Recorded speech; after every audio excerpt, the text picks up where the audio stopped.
Give it up for Heidi, Stu. Can you go?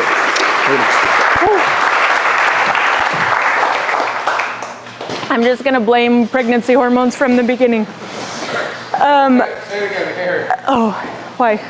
What did I not turn on? No, just talk louder. Oh, sorry. I just am going to blame pregnancy hormones, and we're just going to call it good. I don't think so. I don't know how to, so we'll just, it's fine. Okay, so as I was trying to decide what I wanted to talk about today, Jason had recommended talking about what it's like to be wife, woman in general, mom, what that looks like. And this image came to my mind because I feel like as women especially, when we think of the support role, we feel like we don't matter as much, right? Like with Jason, I'm always in the background. I also choose to be. But he gets all of the praise, the glory, the whatever. So I envisioned and kind of thought about this tree, right? Like he's going to be the one that grows up and is huge and everybody gets to see. And the part that people don't always recognize or realize are the stakes that help him get to where he's going, right? How many women have felt like they didn't matter as much as their husband or their job wasn't as important as their husband? Okay, this was kind of the way that I wanted to go. I've caught myself saying this to myself a handful of times. I'm just a stay-at-home mom.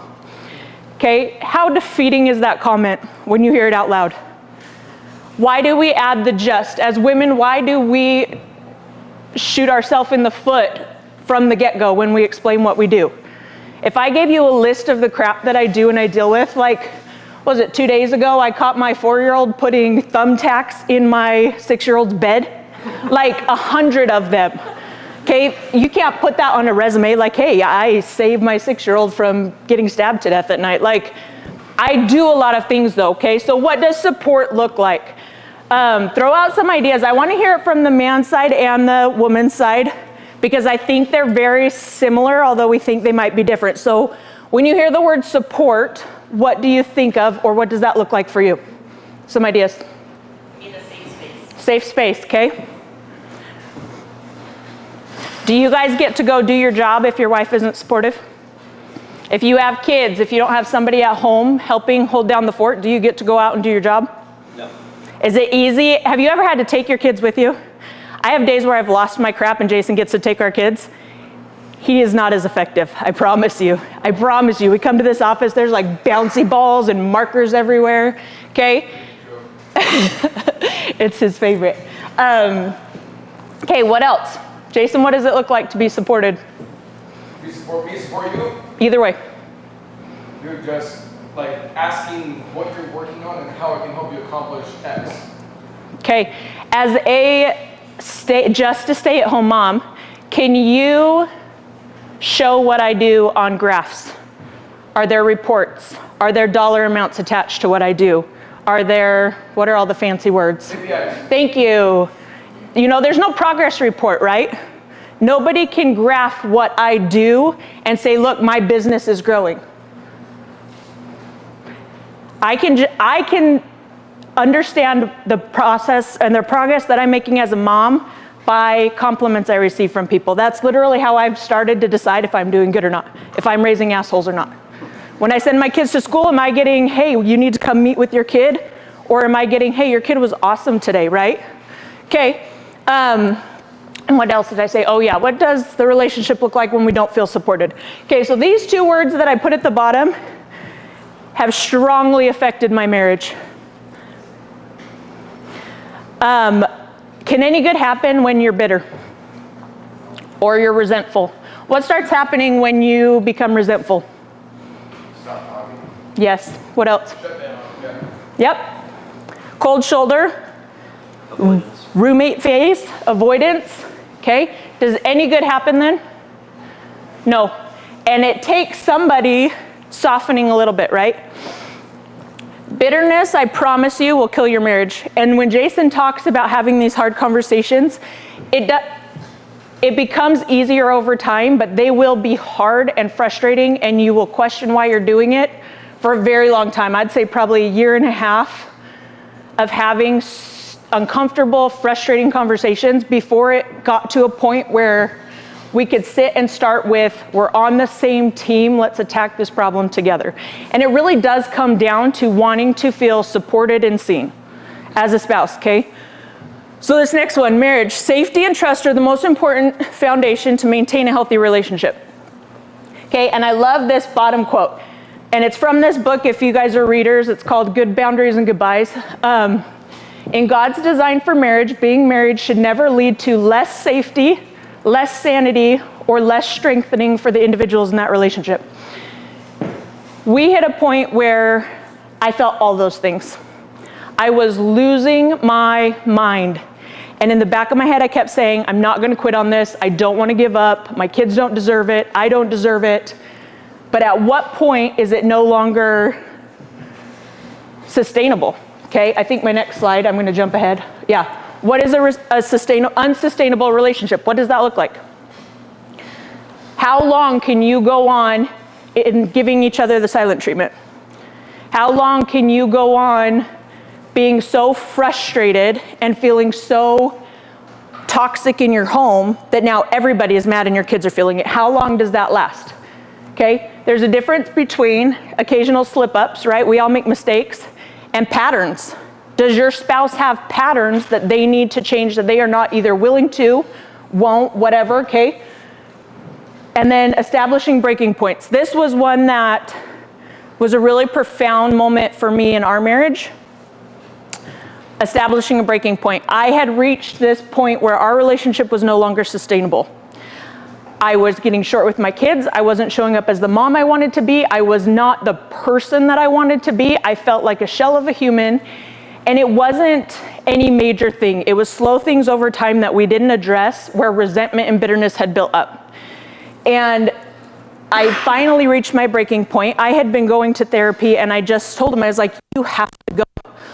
Not an ultimatum, like you just have to go because nothing that we're doing is working. And it's literally like two bulls just doing this all day long. And I'm like, I don't even want to be here when you get home. I don't want to, and it wasn't even like nothing super crazy and ridiculous had happened. It was just over time, we just built up bitterness and resentment. So establishing your breaking points, what am I willing to allow and how long am I willing to allow it? I think it's really hard when you love somebody, right? And I try to go back and remind myself, like, why did we get married? What did I love about them, and why is it different now, right? And we had mentioned dating your spouse like you did in the beginning. Those things matter, and your spouse wants to be seen and heard and understood. I think that, I didn't add it on here, I did on my, I handwrite notes because I remember better. Anyways, emotional security, Jason had brought it up for a minute, right? So back to the safety question, what makes you feel safe?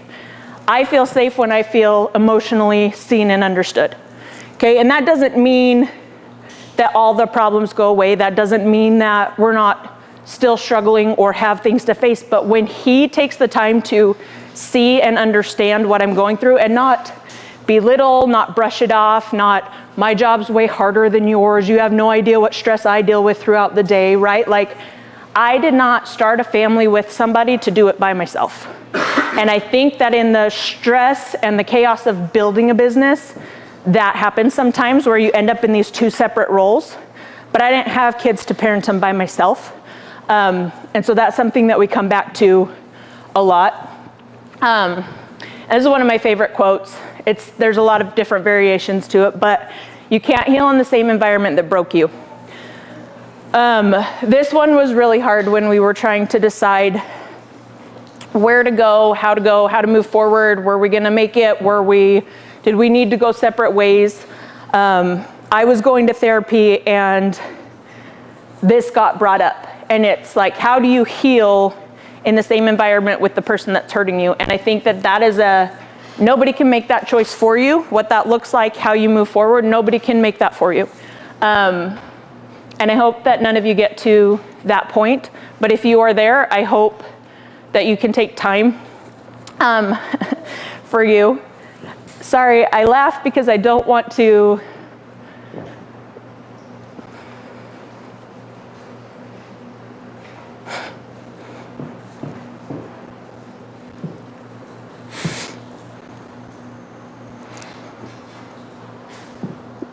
my gut keeps telling me to move forward on these next ones, and I didn't want to. Quick backstory. For those that don't know, my dad chose to end his life last year. And so when people like Cody, who have gotten so close, get up and start talking about it, it hits really close to home. But I wanted to talk about and bring up this idea. Does anybody know what passive suicidal ideation is? Do you want to explain, or do you want me to just keep going? Or thoughts about it?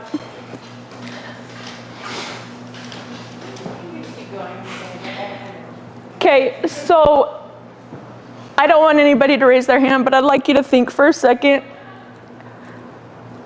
Have you ever had suicidal thoughts? And what does that look like? And not, the reason why I bring up this one is because I think a lot of us have had these without realizing what it is. So it's thoughts focused on dying or feeling like you would be better off dead without actively making plans to take your own life. How many times have we said, my family would be better off without me? How many times have we said, nobody would notice if I'm gone? Okay, I wish I was never born. I've heard that. Or I wish that, you never came into my life. Or I wish I never ruined your life. Or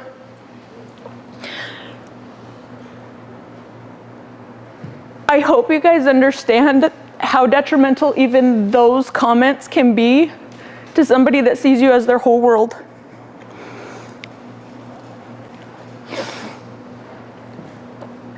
And again, I think like a lot with suicide and depression, the hard thing with my dad is he had talked about it a lot. He had gotten into these lows where he would make comments like this over and over, and it had been over the process of, I don't even know, 20 years, where he was continually making these comments to the point where I had convinced myself he wouldn't do it. And I remember the night that we went to check on him, Jason and I pull up, and I already knew before we had checked or gone in, or I already knew, my gut knew. But I remember feeling so guilty for about 5 seconds because I had this relief of I'm no longer guessing anymore. And I don't wish that on anybody. I don't wish the battle of trying to understand and make sense of somebody's decision, the grief that comes with it, I can't see what he felt, and I don't understand it. As a parent, I do not understand it, and that's been one of the hardest things this year, is how could somebody do that? Why would somebody not want to see their children grow up, watch, their grandkids come over and hang out? How do you get that low? And what I hope all of you know and understand is nobody is too far gone. Nobody. We just listened to Cody's story. Nobody is too far gone. If you are struggling, get help. There are tons of resources, ways, even just talking to one person can make the difference, right? And I feel like this event specifically, the goal was to help you understand that you're not alone. You're not struggling alone. You are not. Other people have struggled, fought, been in the lowest of lows. We've all felt it. And I feel like the more that we're able to talk about it, the more people can relate and feel seen. And we have a greater understanding that we are not alone in this fight. Life is hard. Running a business is hard. Being married is hard. Having kids is hard. And guess what? It's not awesome every day. And the thing I hate about social media is that everybody acts like it's beautiful and wonderful all of the time, and it's bullcrap. It's not. I love being a parent. I also want to give my kids away sometimes. And that's okay. Am I right? Everybody? Yes. It's okay. I love my husband. I would also like to give him away. Nobody will take him. It's okay. It's okay. But I feel like, Jason talks about giving yourself permission, like feel those things and then work through them and move forward, right? Like, just know that you're not alone in it. And I do hate speaking. I hate getting up here. It's not a passion of mine. I'm not as great at it, but he kept telling me people need to hear your story. Your voice matters. And it is true, especially as a spouse, that support role, right? I don't run the business. I'm not doing all of the things, but he can't do what he does if I'm not doing what I do. And I really hope people understand that. Both as the husband, like, know that what your wife is doing matters a lot. And show her that and tell her that and remind her that you see that, so that we're not having these kind of things. And it doesn't just shoot straight to this, right? Like, if he doesn't compliment me, my brain doesn't go straight here. But over time of not feeling seen, not feeling appreciated, not feeling understood, you start to get these thoughts. And this scares me. This thought process is terrifying. This is my last one, just as a reminder.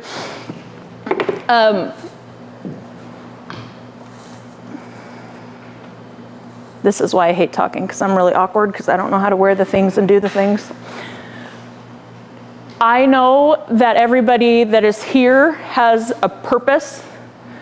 You have power and talents that people need to see. They need to know about it, and they need you to show up. And whatever that looks like for you, if you are struggling, I went through a phase when I was in the unsustainable relationship phase, where I realized I am not the person that I want to be. I am not showing up as the person that I want to be. So what do I need to do? I can't change him. I can tell him all the things that piss me off, but I can't make him make changes. So what do I do for me? How do I be happy with myself so that I can do the things I need to do? I can show up as a mom. I can show up as a spouse, as a support, as a daughter, as a friend. What do I need to do? And what are the things that make me happy? Therapy is one of my favorite things, as much as it sucks, and especially when you go in and you're facing trauma issues in therapy too, it gets very heavy. But I think that it also gives me a place where there's no judgment, and I have a person that cares about me, maybe because I'm paying them, but they care about me enough to be honest, and not in a hurtful way, not in a you suck at life, like, hey, have you thought about it this way? Is it possible that your spouse might be doing this? Is it, and just kind of opening it up a little bit different. I am so grateful for all of you guys and everybody that supports Jason. As his spouse, it is hard to see, as they talked about, the hate and the lies and the crap that gets said. It makes me not want to come. And I think that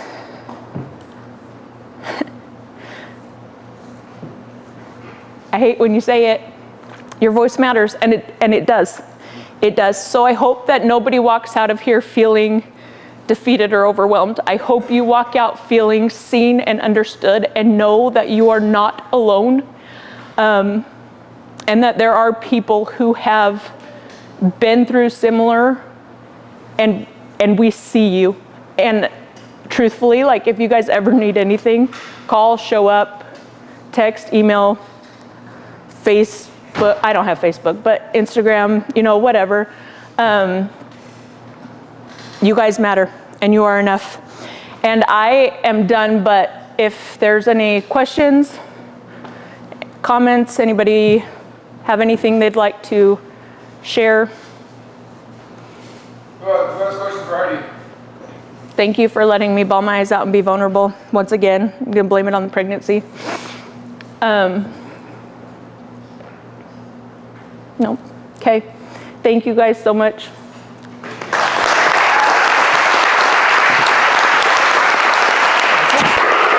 Ready.